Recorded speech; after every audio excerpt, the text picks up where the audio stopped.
എന്റെ അമ്മേ.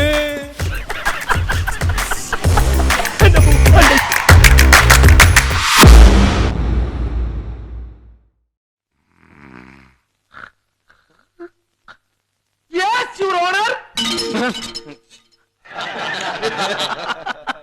That's all.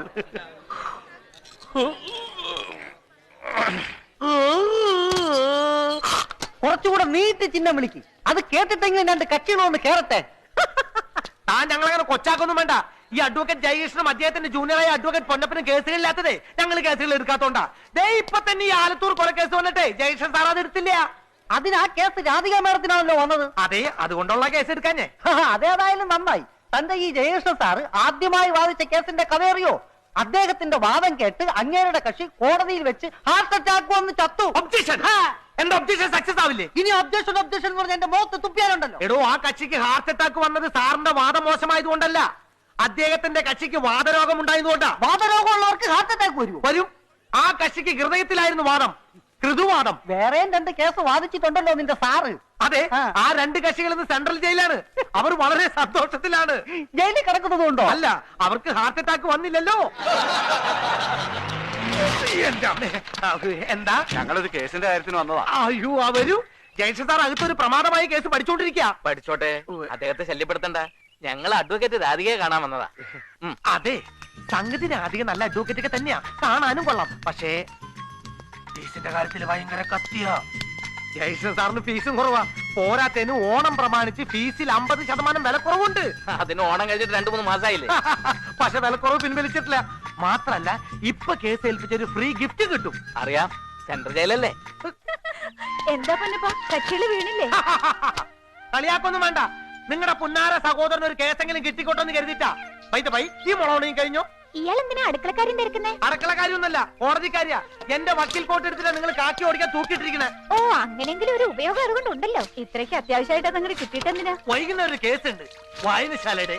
വായനശാലയുടെ കേസോ? അതെ, അവിടുന്ന് വാർഷിക നാടകമൊക്കെ ഉണ്ട്. നാടകത്തിന് ഈ സാധനം വാടകയ്ക്ക് കൊടുക്കാമെന്ന് ഞാൻ ഏറ്റുപോയി, ഞാൻ ഉൾപ്പെടെ. അയ്യോ, അപ്പൊ കാക്കി ഓടിക്കാൻ എന്ത് ചെയ്യും? നിങ്ങളുടെ സഹോദരൻ ഓഫീസിൽ നിന്ന് ഈച്ചി ഓടിക്കുന്നു. അതിലും മതം ഇവിടെ വന്നുകൊണ്ട് കാക്കി ഓടിക്കാൻ പറയൂ. ജയകൃഷ്ണ, എന്താ മാവാ ഈ ബസ് സ്റ്റാൻഡിലും ടാക്സി സ്റ്റാൻഡിലും ഒക്കെ ആളെ വിളിച്ചു കയറ്റുന്ന പോലെ ഒരുമാതിരി ബ്രോക്കർമാരുടെ പണി ഈ വീട്ടിൽ കാണിച്ചാണ്ടല്ലോ? നാണമില്ലടാ നിനക്ക് ഇവിടെ വരുന്ന കക്ഷികളെ ക്യാൻവാസ് ചെയ്യാൻ? അയ്യോ, അമ്മാവൻ എന്തായി പറയുന്നത്? ഇനി മേലാൽ ഇത് ആവർത്തിച്ച കഴുത്തെ പിടിച്ചാൻ വെളി തള്ളും. മനസ്സിലായോടാ? മനസ്സിലായോന്ന്? ആ,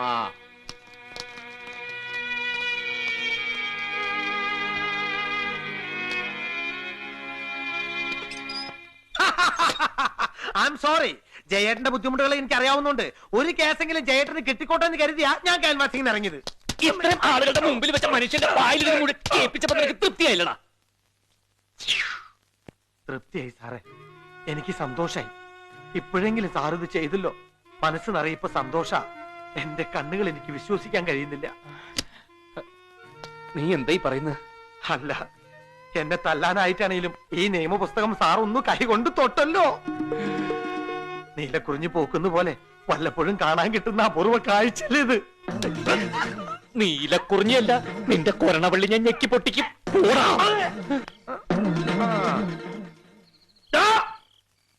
തനിക്കറിയോ, വക്കീൽ പണിയിലും പൊന്നപ്പിന് പുല്ല. എനിക്ക് വേറൊരു പണി അറിയണോ, കൽപ്പണി. കണ്ടിട്ടില്ലേ? ഈ കല്ലൊക്കെ ഇങ്ങനെ വെച്ചിട്ട് ഇങ്ങനെ ഇങ്ങനെ ചട്ടണത്. എന്റെ തനിക്കറിയോ, ഞാൻ എന്റെ അച്ഛനെ കഷ്ടപ്പെട്ട് കൽപ്പണി എടുത്തിട്ടാ ഞാൻ പഠിച്ചൊരു വക്കീലായത്. കഷ്ടകാലത്തിന് പണ്ടാറടങ്ങാനായി തന്റെ ജൂനിയർ ആവാനായിരുന്നു എന്റെ വിധി. എന്നെങ്കിലും ഒരു ദിവസം താൻ എന്നെ കോടതി കയറ്റി നിർത്തിയിട്ടേ എന്ന് താൻ എന്നെ കൊണ്ട് പറയിപ്പിച്ചിട്ടോ? പോട്ടെ, താങ്കളെങ്കിലും അത് പറയണ കാണാനുള്ള കൊതി കൊണ്ടാ ഞാൻ ആ കക്ഷികളെ ക്യാൻവാസ് ചെയ്ത.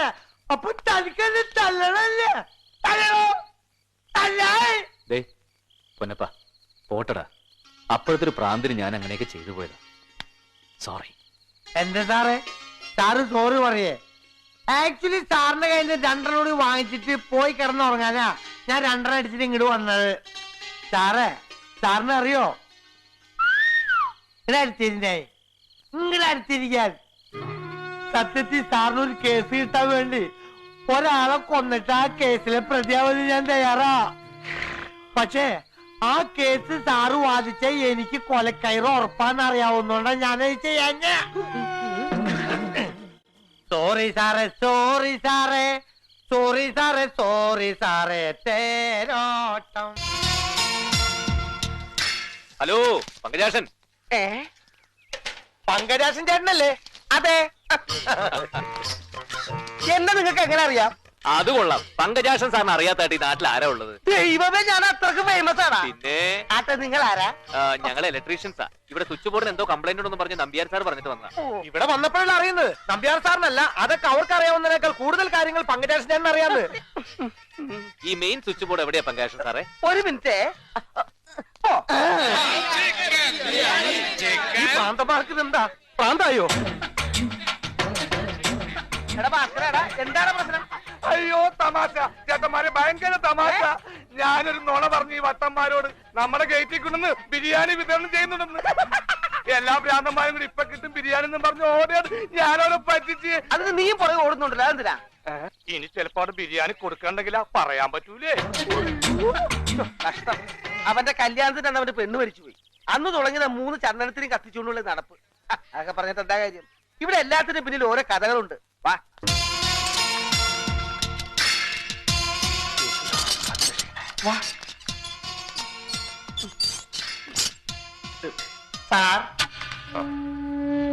സാറേ, ഇവര് ഇലക്ട്രീഷ്യൻസ്മാരികളാ. മെയിൻ സ്വിച്ച് കുറച്ചു നേരത്തേക്ക് ഓഫ് ചെയ്യും. അതിന് സാറിന്റെ അനുവാദം ചോദിക്കാൻ വേണ്ടി വന്നതാ. കൂട്ടത്തിൽ സാറിനെ ഇവർക്ക് പരിചയപ്പെടണമെന്നും പറഞ്ഞു.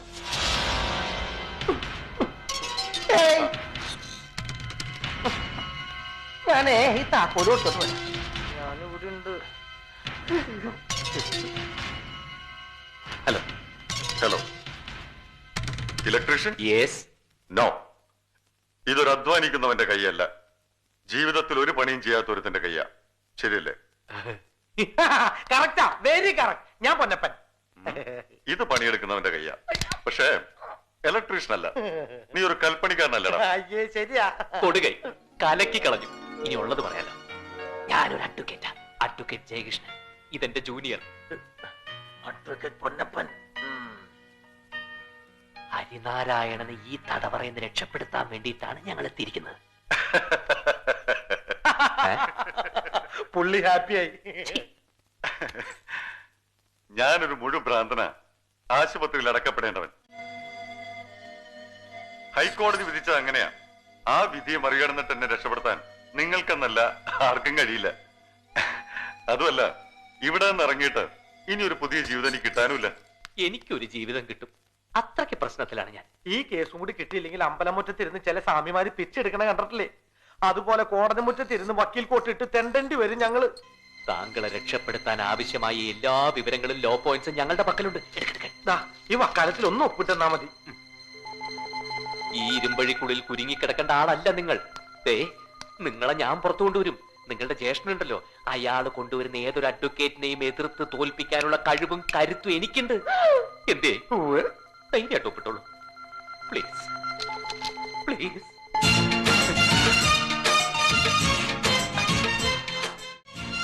മതി മതി, ഇത് മതി. ഈ ഒറ്റ പോയിന്റ് മതി എനിക്ക് അവനെ പുറത്തിറക്കാൻ.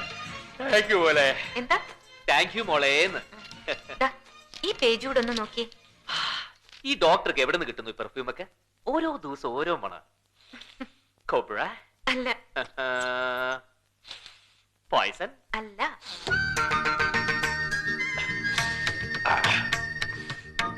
Called cold. Hi hi. Dress എപ്പോ വന്നു? കുറച്ചു നേരമേ ഉള്ളൂ. കുറച്ചിങ്ങോട്ട് നീങ്ങിക്കോ. ജേട്ടൻ പുതിയ കേസ് വലുത് എടുത്തിട്ടുണ്ടോ? ആര് പറഞ്ഞു? നമ്മക്ക് എവിടെ കേസ് കിട്ടാൻ? എനിക്കൊരു കേസ് കിട്ടിയിട്ടുണ്ട്. രവീന്ദ്രന്റെ. എന്റെ ഒരു സ്ഥിരം ക്ലയന്റാ. ഓഹോ. അയാളുടെ ഒരു സഹോദരൻ ഭ്രാന്താശുപത്രിയിലുണ്ട്, ഹരിനാരായണൻ. അയാളെ പുറത്തിറക്കാൻ ഏതോ ഒരു കേസിലെ വക്കീൽ ശ്രമിക്കുന്നുണ്ടത്രേ. ഞാൻ വിചാരിച്ചു ജയേട്ടനാവുന്ന്.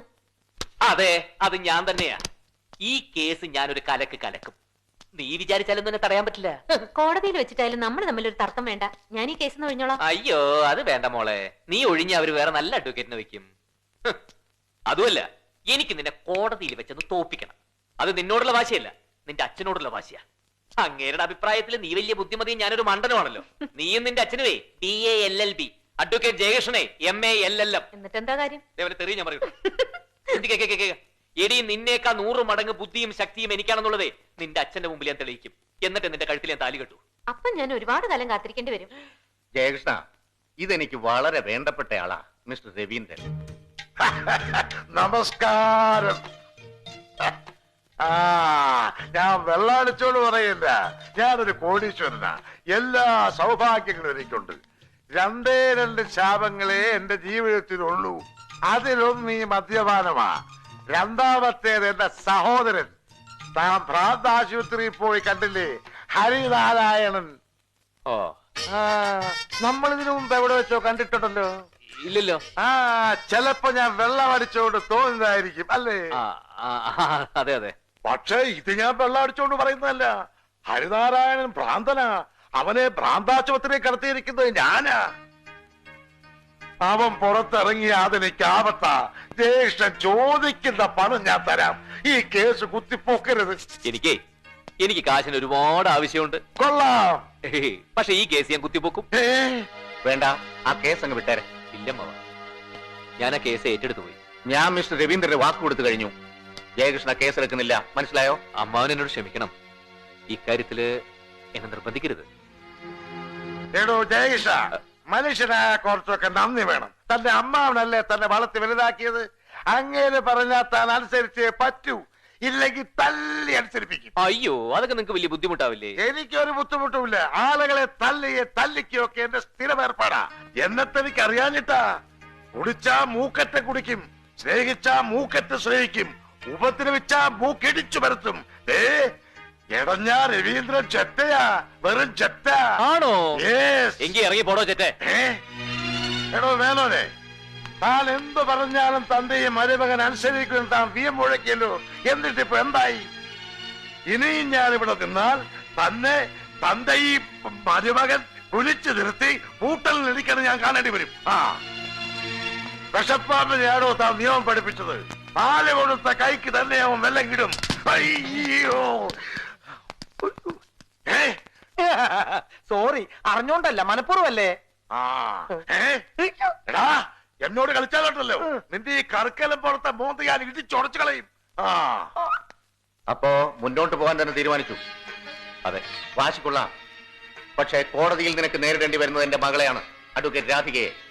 അവളുടെ മുന്നിൽ നീ തോറ്റു തുന്നം പാടും ജയകൃഷ്ണ. എനിക്ക് പേടിയൊന്നുമില്ല. ഞാൻ പഠിച്ചിട്ടുള്ള നിയമങ്ങളൊക്കെ തന്നെയല്ലേ അവളും പഠിച്ചിട്ടുള്ളത്. ഈ കേസിൽ നീ കോടതിയിൽ രാധികയോട് ഏറ്റുമുട്ടിയാൽ ജയിക്കണം. ജയിച്ചു വന്നാൽ അടുത്ത നിമിഷം അവളെ നിന്റെ കയ്യിൽ ഏൽപ്പിക്കും. അവളോട് നീ തോറ്റാൽ പിന്നെ രാധികയുടെ കാര്യവും പറഞ്ഞ് എന്റെ മുന്നിൽ വരരുത്. എന്താ, സമ്മതമാണോ? സമ്മതമാണ്. ഹരിനാരായണൻ തീർത്തും ഒരു മനോരോഗിയാണെന്നും ഒരു കാരണവശാലും അയാൾ പുറത്തു വരാൻ പാടില്ലെന്നും 5 വർഷങ്ങൾക്ക് മുൻപ് കോടതി വിധിച്ചിട്ടുള്ളതാണ്. ഒബ്ജക്ഷൻ യുവറാണെന്ന് പറയും സാറേ. എന്തിനെ? സാർ അതൊന്ന് പറയണത് കേൾക്കാനുള്ള കൊതി കൊണ്ടാ. ആശുപത്രിയിൽ ഇപ്പോഴും ചികിത്സയിൽ തന്നെ കഴിയുന്ന ഹരിനാരായണന്റെ മനോനിലയിൽ എന്തെങ്കിലും വ്യത്യാസമുള്ളതായി അദ്ദേഹത്തെ ചികിത്സിക്കുന്ന ഡോക്ടർ നമ്പ്യാർക്ക് തോന്നിയിട്ടില്ല. ഹരിനാരായണൻ ഇപ്പോഴും മനോരോഗി തന്നെയാണെന്ന് ഡോക്ടർ നമ്പ്യാർ സാക്ഷ്യപ്പെടുത്തിയിട്ടുമുണ്ട്.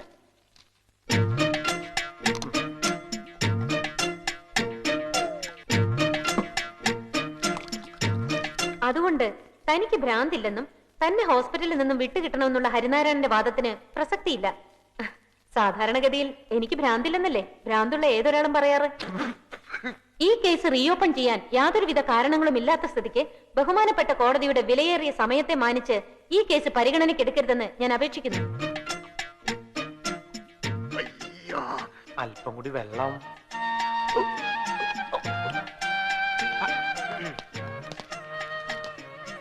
കേസ് തള്ളി പോയില്ലേ? എടാ ഉണക്കേ, മുഴുവനും തള്ളിയിട്ടില്ല. തള്ളാൻ ഒരു ഇത്തിരി കൂടി ബാക്കിയുണ്ട്. എന്താ കാണണോ? അങ്ങോട്ട് മാറിയിട്ട് കോടതിയിലൊന്ന് വാതുറക്കാൻ പോലും പറ്റാതെ മൗന നൊമ്പരങ്ങളുമായി ഒരു മിണ്ടാപ്രാണിയായി വക്കീല് കണ്ണും തള്ളി പോകുമ്പോഴാ അവൻ ചോര്. ഒന്നങ്ങോട്ട് തന്നാണ്ടല്ലോ. No thanks. ചിലക്കത് നടക്കണ.